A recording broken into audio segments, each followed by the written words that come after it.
Dark Slab Audio on music production and audio engineering.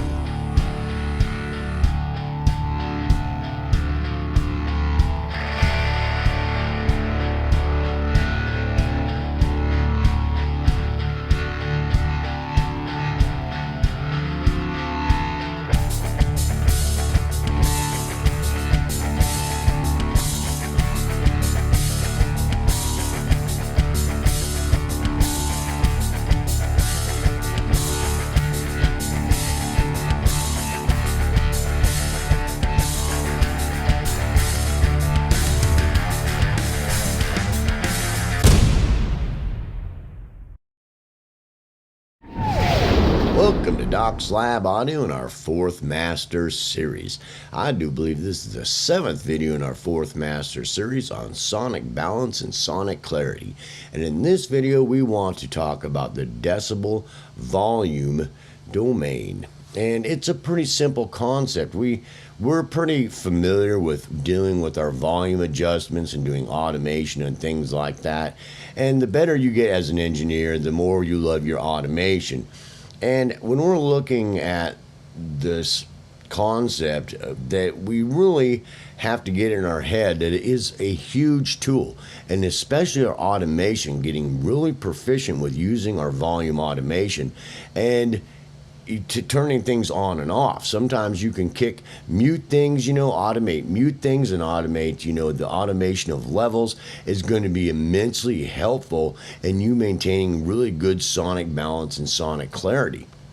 So that's a pretty simple concept. Does that make sense? What we have to do is we have to look at this and go, okay, we've done all this work in composing and arranging at our first step, and then we've gone through and we've done all this stereo field work. That's this moving stereo field. Possibly a lot of times the better we want things, the more likely that will happen.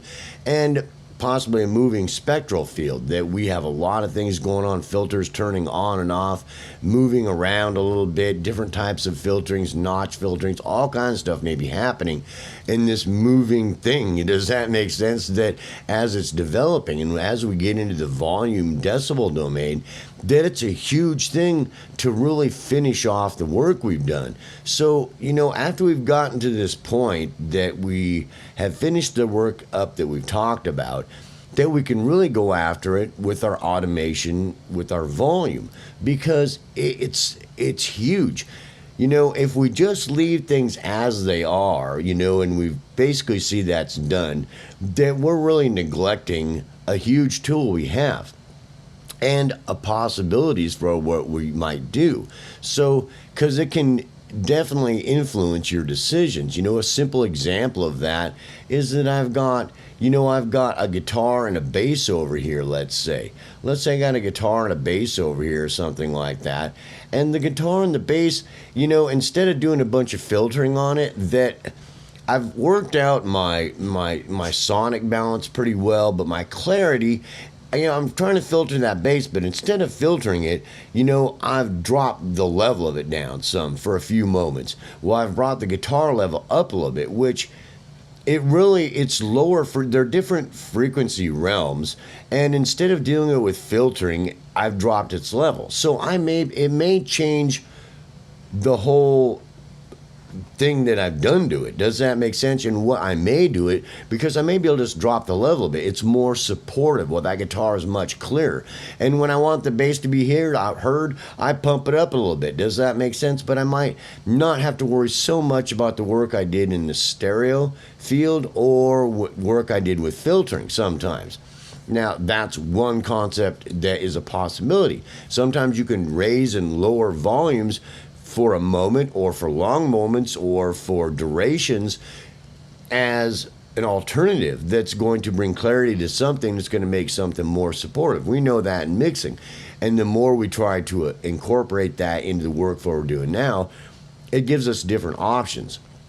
And on top of it, it can add even more clarity. Let's say I've done a bunch of filtering work on this bass and on this guitar that we talked about in the last video, and I've done a really good job of my stereo field work. But I still want to drop it back some. So it's going to remain clear at clarity, but it's becoming more supportive, but retaining its clarity. So, and I've still made done a really good job in the work I've done, but I've dropped its level, and I'm using my automation that the guitar chunk, and I've raised that level up a little bit, and then the bass to doom top, and I raise that level up and drop it down again. It can also be, it's another moving field. Does that make sense? Where the volume automation's moving around all over the place in all kinds of different areas from one moment to the next moment. And working that in so it's working in conjunction with all the things we've done so far and thought about applying to our productions is huge. It's basically the next step as we move along, the next logical step. How is my volume levels at different times going to affect things? Does that make sense? Because we know even with the equal loudness contour, things in the lower end, you have to boost up to here as well as things down here. Things up in the higher end, you're going to have to boost up to here as well as things in here. Does that make sense? So, that's even a simple example without even thinking of the clarity or the balance, that's something that needs to be addressed as you go through, which we've talked about. But even, you got the bass and the drums over here.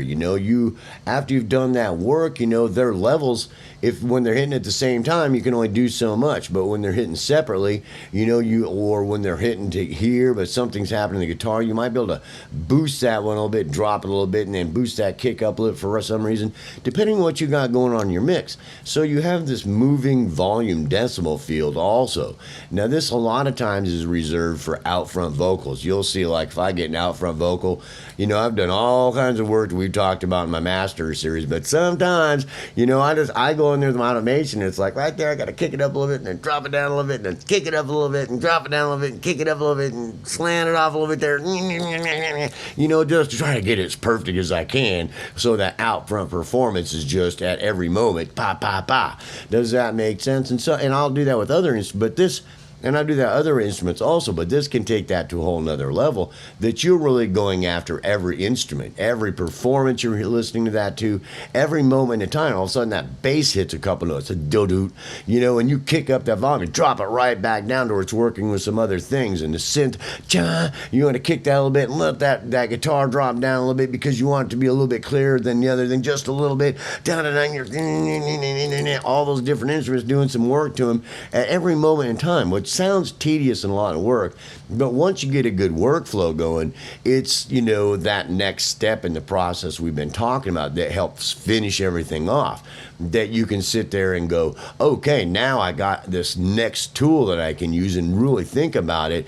How am I going to use it on this guitar throughout that entire performance at every moment in time? How it's working with other things at every moment in the moving stereo field and in the frequency field we talked about. We got moving filters turning on and off, and then we want to finish it up with our volume automation. So there's not a whole lot that I want to say, well, you want to do this, and then you want to do that, and you want to do that. It's just you got to take that in consideration. So as you're going through, the next step you're looking at, okay, now I'm looking at, I've done all this work, and I've got this bass and this guitar here, and this, this snare over here, and this kick over here, however you got it laid out, and you start trying to figure out how can you help it with your volume automation. Does that make sense? Each individual moment, you look at each different section, a movement, a transition, or break, how that might be set up there, and then you start breaking it down into smaller moments. Because like I said, sometimes I'll go through there and it's like I got my volume automation going all over the place because all of a sudden I need to kick that kick drum up just a little bit, bump right there, and then I want to drop back down, bump, because it's more supportive, and then that bass, dum, bum, bum, and the guitar, cha-cha-chang, and the vocals, yeah, dude, and it's like, and it's like I don't want it to make it sound like it's frustrating, but you know what I'm saying? You start analyzing the smaller moments, you break it up, take it easy on yourself, but understand right there that volume automation's got to go swoosh swoop right there, bro, and then it's got to go swoop right there as it's working with other things to make it really work well in context with everything else going on.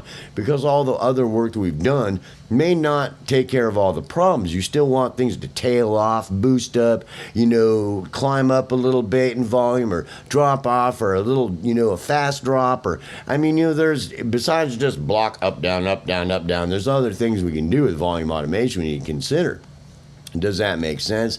And it's just a simple process of considering it, looking at each of your section movements and breaks, how everything is set at each given moment, and how you can help that moment in time with your volume automation, looking at every one of the instruments that's performing at that one moment. So at that one moment, you might drop this, you might boost that a little bit, you might kick that one down a bit, you want to kick that one up a little bit, as you're doing all that other work we're doing. And then 2 moments later, now I want to drop that down, I want to kick that up, I want to bring that down a little bit more, I want to boost that one up for just a minute, and then the next moment's happening. Does that make sense? Which, it seems tedious, but the more you think about it and the more you work at it, the better every moment in time is going to sound as far as your sonic balance and your sonic clarity. Things will be being heard the way you want them and as clear and balanced as possible. And your volume automation is a huge tool to help you get that done. But basically, it's just something you need to work on. You need to start taking out your mixes or what the things you're working on, really start working out some workflows to watch that. Because once you start doing all this stuff we're talking about, it'll become really obvious that you're going to have to work out a little bit, because you start working everything like that, it gets a little bit complicated. But your mixes and your productions are going to improve 100 to 300% guaranteed, because every moment in time you're taking all this stuff into consideration to where it's just like bam, bam, bam, bam, and it's every moment you just bam, bam, bam, bam, bam, bam, filter that into volume automation up just a little bit, down a little bit, let it fade off a little bit, and then, well, yeah, dude, and it just, there you go. So it's the next logical tool that we have to really help round off what we've done and to help emphasize what we've done, and just help sometimes, use it to blend things. Sometimes the filtering didn't work as good as I thought on this bass with this guitar, and I'm not getting the clarity, and so I'm going to drop the volume a little bit because it's sounding much better with it, because the filtering didn't come out as sound as good as I wanted it, and there's a little bit closer, ain't much I can do about it. But if I drop the volume a little bit and I leave the emphasis on the guitar, that I still maintain really good sonic balance, and there's a little bit of blending going on there, but I've got the focus on that guitar now, and it's got a focal point with more of a supportive role, and they're blending a little bit that I've used in volume automation, even when we're really kind of stepping away from that clarity, because sometimes there's moments we've talked about that we don't have no choice. We've got so much instrumentation happening, we got to put it somewhere, we can only filter it so much before it's detrimental, and so we have to make decisions like that. And sometimes the volume automation can help us make things more supportive, and other things bring up in a little bit to give a little bit more clarity, when we have to. Does that make sense? When we can't, just go, well, that one moment I'm kicking that bass up, then I'm dropping it down, then I'm kicking that guitar up, and then dropping that down. Well, it's doing things, depending on how you see the big picture of what you're trying to do in your production. So I certainly hope you enjoyed this next video on the volume decimal field, and I will see you in the next video.